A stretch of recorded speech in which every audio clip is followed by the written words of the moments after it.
Welcome back to the feature engineering module. We've covered some pre-processing techniques for continuous variables so far. Let's move ahead to the feature pre-processing techniques for categorical variables. We'll start with a very popular one-hot encoding. It's often also called as dummy encoding. Remember this data set? It's from the Big Math sales problem. We have three categorical variables highlighted in the red here. Note that most machine learning models cannot deal with categorical variables, especially in Python when we use scikit-learn.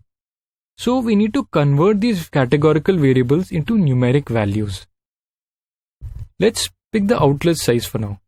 Outlet size column, we can replace this outlet size column with three columns: outlet medium, outlet small, and outlet high. Now the first row has the outlet size medium. So we put 1 in the size medium column, as you can see here, and 0 in the other two columns. Similarly, we'll perform this step for the rest of the rows against respective outlet size. Here you can see for item identifier NCD19, the outlet size is pretty high. So we have 1 in the size high column and 0 in the remaining two columns. The same method can be applied for the other categorical variables in our dataset, like the item type and the item fat content. But just hold on, there is a problem with this type of encoding.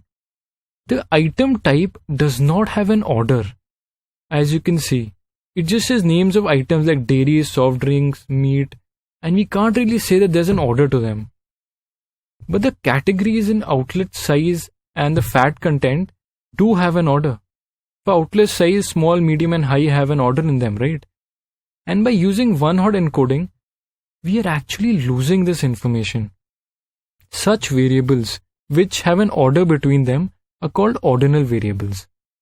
In this case, instead of creating three different columns, we'll just replace the categories in the same column by numbers. As you can see in this example, we have numbers 1, 2, and 3 for small, medium, and high respectively. 1 for small, 2 for medium, and 3 for high. In this way, we are actually preserving the order information of the variable, as well along with encoding in numbers. So let's go and open our Jupyter notebook and try these techniques, one-hot encoding and label encoding. In this notebook, we'll implement the concepts of one-hot encoding and label encoding on the Big Math sales dataset. Of course, you know what the first steps are. We'll import the pandas library and we'll read in the Big Math sales dataset. Let me just bring up the first 5 rows. Here we go. We are very familiar with these variables by now. We've looked at them plenty of times before. So let's just check the shape. Perfect. We have 8500 plus rows and we're working with 12 columns of variables. Let's use the .dtypes function to bring up the data types. So the categorical variables here, we can see they have the data type as object. All of these are the categorical variables. And we need to convert these categorical variables into numbers before we train a machine learning model. So let's start by encoding a single variable, outlet type. We can determine the total number of categories in this variable using the .value_counts function. And as you can see in this output, we have 4 categories. We have supermarket type 1, grocery store, supermarket type 3, and supermarket type 2. Perfect. Now let's use one-hot encoding on this. Performing one-hot encoding is actually very simple in Python. All we have to do is use the pandas get_dummies function. So in this code block, I've applied this get_dummies function on the outlet_type variable. And as you can see in this output, we have replaced one column with 4 columns, which have binary values. Since the first row had the category supermarket type 1, we have 1 in that column, and all the other columns have 0. Similarly, for the second row, we have 1 under the column supermarket type 2 and 0 on the rest, and so on. But you might be wondering, if there are 10, 20 such variables, do we have to write this code line for every single one of them? Well, no. You can simply use get_dummies on the whole dataset together. So let me go ahead and do that. Perfect. we can use the pd.get_dummies function and give the dataset name, like we've done here. It will automatically select the categorical variables and perform one-hot encoding. Now, we're faced with two problems since we've used one-hot encoding here.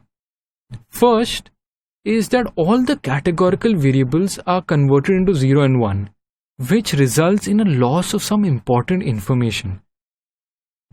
For example, the variable outlet size had categories high, medium and small, right? Which of course have an inherent order. But now look at what's happened when we've done this. We're missing out on some very important information because the order between these variables has now been destroyed. The second problem is that the number of features have drastically increased from just 12 to 1600 plus. Let's see the shape. You can clearly see we have 1605 variables. That is a humongous amount. And if we look closely, the variable item identifier has a number of unique values. It's essentially like an ID variable. And hence, there are more than 90% of the rows which have a 0 against them. Look at this. So this information is not really useful for the model. In this notebook, we will address the first problem and we'll look at the solution to the second problem in an upcoming video. So to maintain the order among the categories and variables, instead of using one-hot encoding, we'll go for label encoding. So let's go ahead and do that. We'll import the label encoder class from sklearn.preprocessing. Let me look at the value counts in the outlet size variable. Perfect. We have medium, small and high, and we have the value counts in front of them. Now we'll create an instance called LE and use the fit_transform function from the label encoder class. It will transform small as 2, medium as 1 and high as 0. Now the problem here is that label encoder considers the alphabetical order to assign values. That might not be what we're looking for every time. If we need an alternative solution to this, where we can decide the number we want to assign for each category manually, then we can use the .map function. Here's the example. Mention the variable name which you've done here, outlet size. Then we'll use the .map function and write the number against each category. Here I'm assigning 0 to small, 1 to medium and 2 to high. So let me just run that. Perfect. So that solves the first challenge that we've encountered in one-hot encoding. Now we'll see how to deal with high cardinality in the next video. Thank you.